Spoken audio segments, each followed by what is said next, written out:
Hey, what's up? This is Uberox coming at you from the Outer Rim. Welcome to my arc. Pretty cool, right?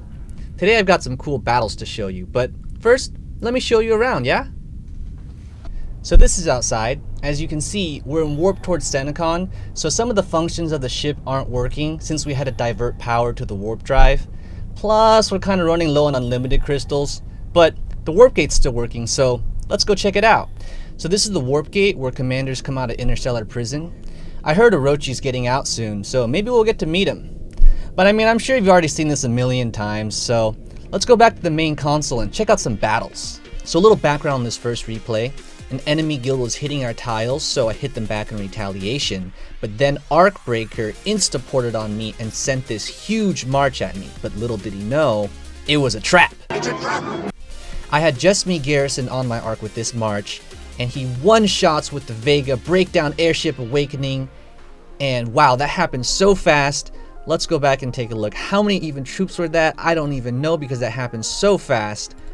That was 2,000 tier 7, 2,600 tier 6, 171 tier 8, and 3,300 tier 5. Man, those aren't really high tier troops, but when you have that many troops, the total heal bill, if this fit in his medbay, and it didn't, would be 1 billion resources and over 1,000 shadow matter. That is huge. I would almost feel bad for this guy, but really, he did it to himself. So in this replay, I scouted out my opponent.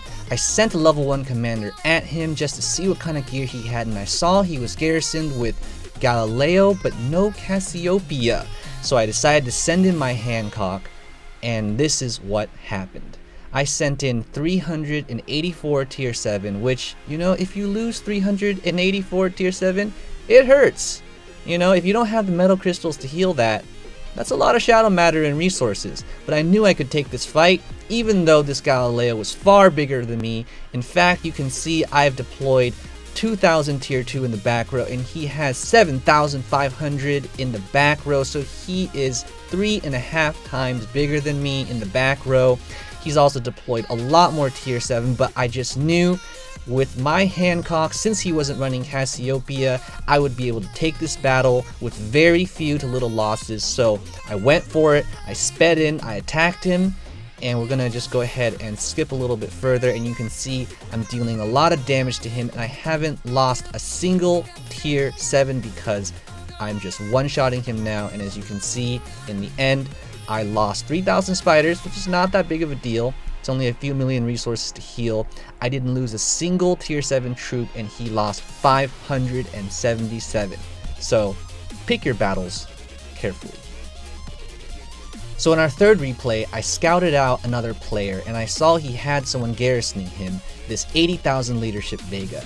I only have a 35,000 leadership elf, but I sent her in because I knew that elf has heal, and as long as he can't one-shot me, then I can just keep healing, and and I won't be losing troops. Now I did see that he has 2 tier 12 in the first slot, which, even though it's only 2 troops, tier 12 is extremely powerful. So we'll go ahead and skip a little bit further in, and you can see Vega starting to take damage, and even though my second slot is getting dangerously low, as long as I can keep healing, I'll be able to win. Now, Vega does have a heal as well, but it's only, it's only a 20% skill compared to elves. It's not as strong. So we'll just go ahead and go even further. And as you can see, I was able to kill one of the tier 12 units, and my heal pops off. And even though he cleared out one of my slots, you could see the second slot, even though it dropped down dangerously low to only 200, because he's not able to one-shot me anymore, I'm able to just keep on healing. And I started out with only 3,000, so by the end of this battle, you can see I'm almost fully healed up, whereas he's constantly taking curse damage, and he's not proccing enough heals to keep himself topped off.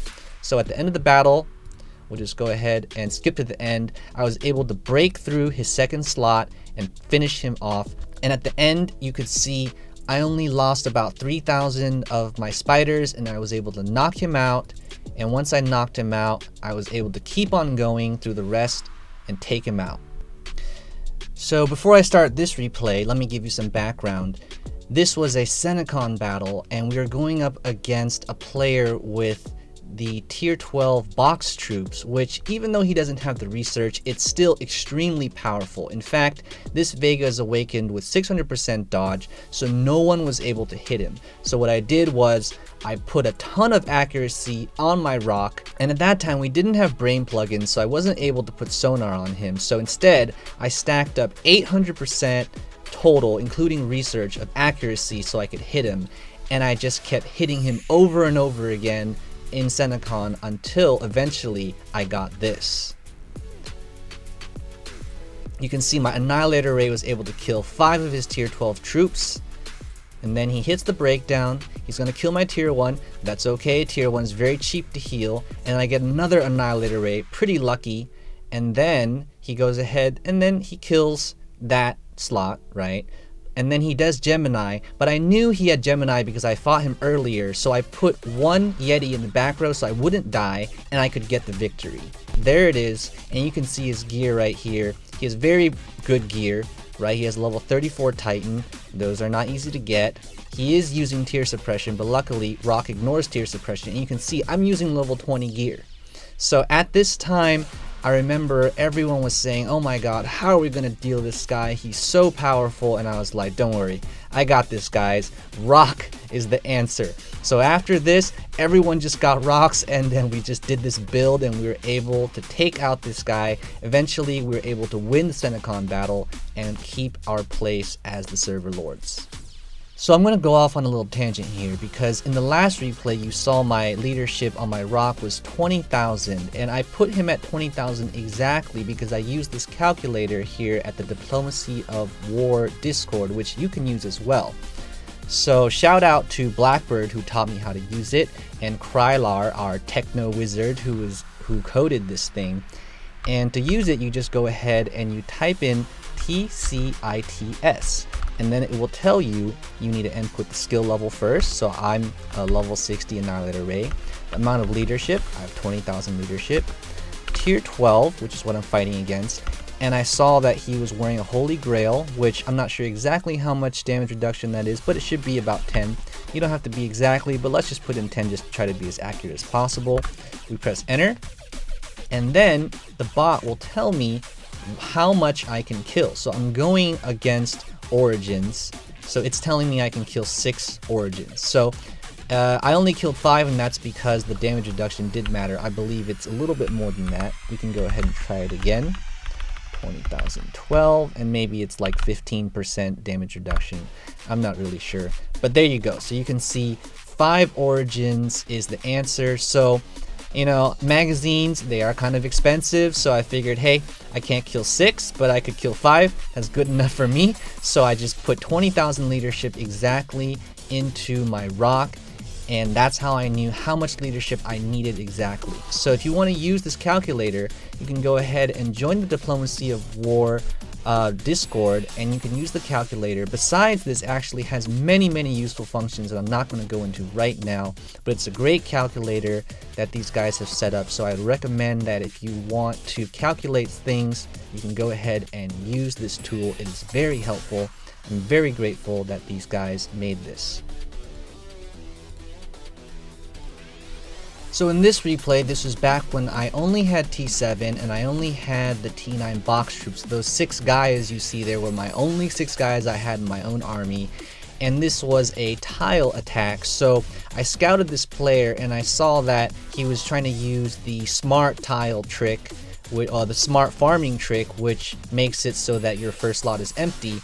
So he would always get first strike because on a tile, the defender always gets first strike. So because I knew that, I put my tier 3 troops in my second slot so he would get to go first, and boom, I blow up 4 of his tier 10, and I actually made a mistake because I put my tier 9 in the back, so I actually took a little bit of unnecessary losses, but I was still able to take the win and knock him off that tile. So this final replay is from Galactic Battle, and I saw my opponent was in the stronghold with all this tier 10, and so what I did, I wasn't really sure if he had first strike or not, so what I did was I put rangers in the front, and because I knew who I was attacking, I wasn't worried about a dragon slayer or anything.